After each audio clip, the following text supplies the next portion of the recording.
Ressource naturelle essentielle à la vie, l'eau vient d'en manquer sur une planète que l'on sait bleue.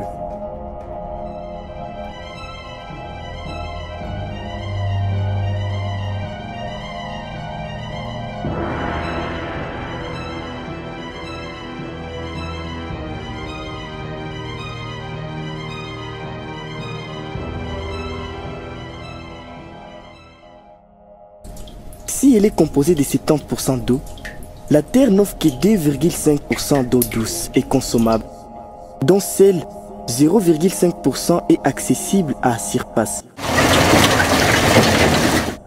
Cette quantité dérisoire à l'échelle planétaire est suffisante pour satisfaire les besoins des espèces.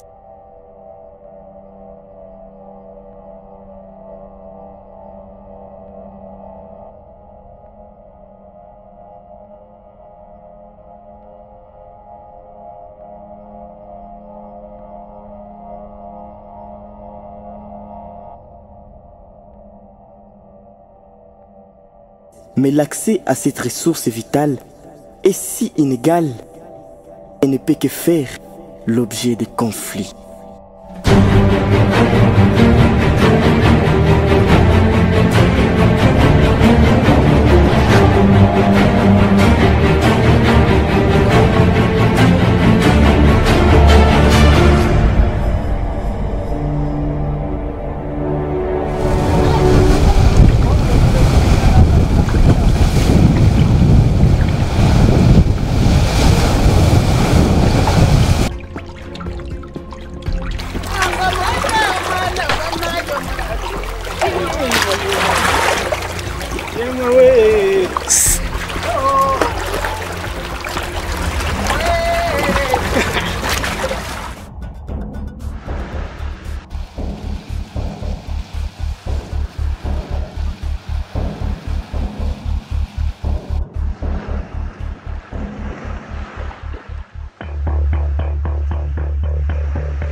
Chaque minute, 5 personnes meurent dans le monde parce qu'elles n'ont pas accès à l'eau potable.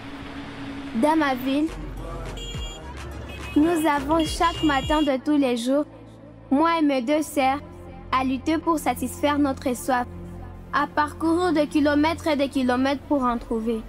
C'est pas à dire que chez moi il n'y a pas d'eau. Non. Ma ville est située à côté des grands lacs appelés les lacs Kivu. Mais c'est parce que mon gouvernement était capable de nous donner de l'eau.